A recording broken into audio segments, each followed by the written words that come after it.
So now I'm going to show you how to make a delicious sweet potato enchilada, and we're going to start with making the sauce. In my pot, I have water that's boiling, and then I'm going to add my beautiful red onion that I've already chopped and some garlic.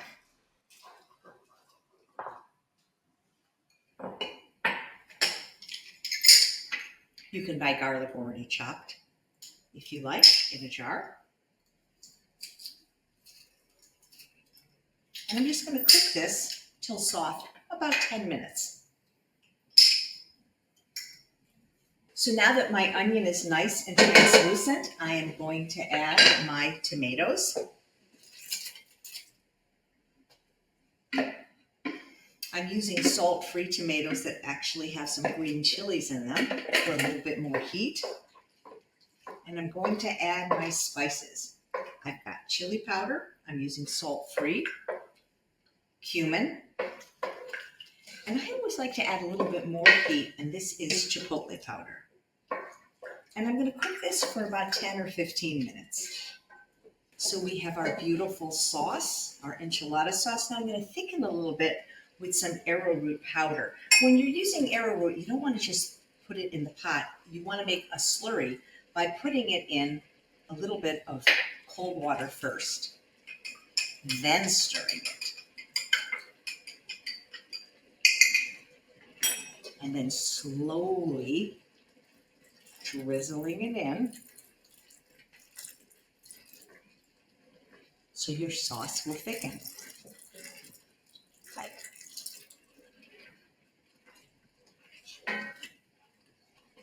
You can see it gets thick very quickly. It smells really good. Now you're going to add your tamari if you're using it. I like to keep things salt-free, so I like to add just a little bit of a California balsamic vinegar and Gilroy garlic. Just gives it a little bit more richness and depth of flavor. So now I'm going to make the filling. We start with our roasted sweet potatoes. Sweet potatoes just taste better if you take the time to roast them in the oven rather than microwave them. You could do that or steam them. They just have more flavor when you take the time to roast them. These are the orange ones, often called the garnet yam. So I'm going to place that in my bowl with my corn. I'm using organic fire roasted corn. And then my Pico de Gallo. You can actually buy this in stores, even salt-free, or you could make your own using my recipe in unprocessed. It's really just Roma tomatoes, onions, jalapeno, and cilantro.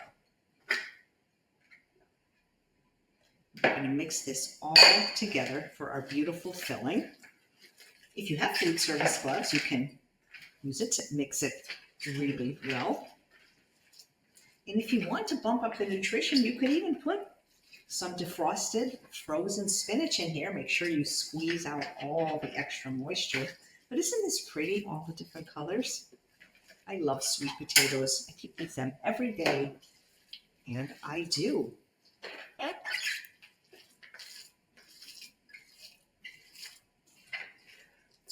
So now I'm going to show you how to assemble the enchiladas, but I'm going to show you a trick for lazy people like me where you don't have to roll each one separately.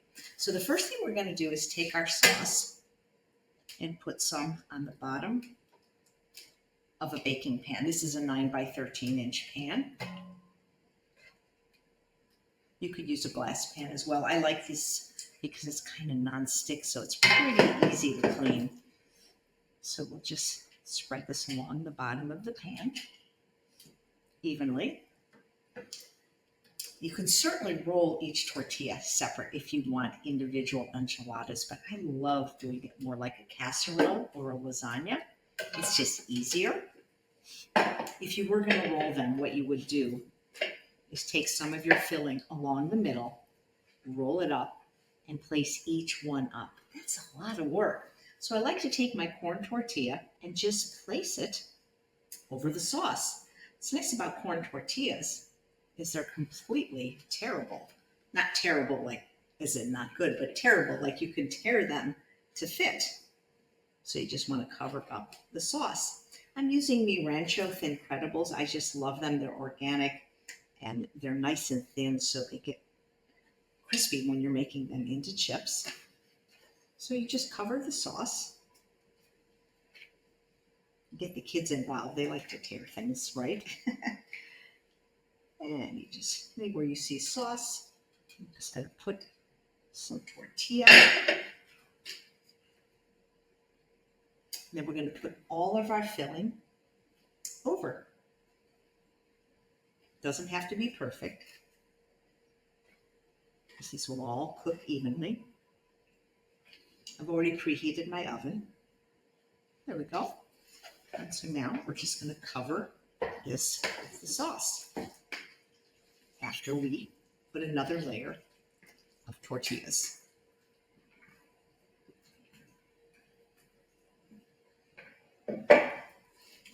Just press it down evenly.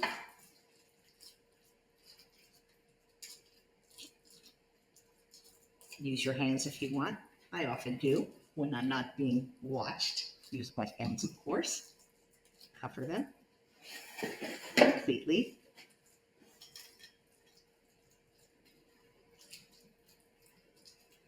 It's okay if the tortilla moves a bit. There we go. And so now we're going to make another layer. Just press it down. And if you don't use all 12 of the tortillas that come into the package, you can always bake them in your oven or air fryer and make chips. That's what I like to do. You can also serve it with chips. There we go. One more. It's kind of like making a lasagna, but instead of lasagna noodles, you're using corn tortillas.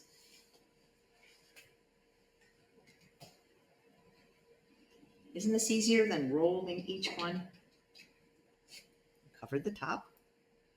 And we're going to bake it to perfection. Now this is optional to put some olives over the top, but I think I will because my husband likes them. And when we serve it, I like to have things like cilantro and scallions to sprinkle over the top, maybe even a little bit more salsa or some guacamole, either regular guacamole or guacamole made out of peas if you want to lower the fat. Just spread that over the top. Turn around. I could go for more sauce, I think, so you could double it or 1.5 times, but this will be just fine when it cooks. I wish you could smell it. Wish you could taste it. So I'm going to pop this in the oven now, and then I'll show you what it looks like when it's done. When you take the enchilada casserole out of the oven, let it sit for at least 5 minutes. It's easier to cut like any type of casserole or lasagna. And then I have all my condiments or accoutrements to dress it however you like. The first piece is always the most difficult to get out. Hopefully I can get it out without it falling apart. Oh, it smells so good. Yeah, I did. Wow. Yay me. Look at that. Look how beautiful. It's all the flavors of enchiladas, but you don't have the difficulty of having to roll them. I actually like it better like this. You can eat it just like this or put any topping on you like. So what I like to do is just bump up the nutrition a little bit and maybe put some shredded lettuce or shredded cabbage, white or purple on. And then of course, a little bit of scallion, which I love on everything. Some cilantro, a little bit of salsa. And then, of course, if you want sour cream or guacamole, those are yours as well. Doesn't matter how pretty it is if it doesn't taste good. So let's see. It doesn't taste good. It tastes great. I hope you'll make this, and I hope you'll enjoy it.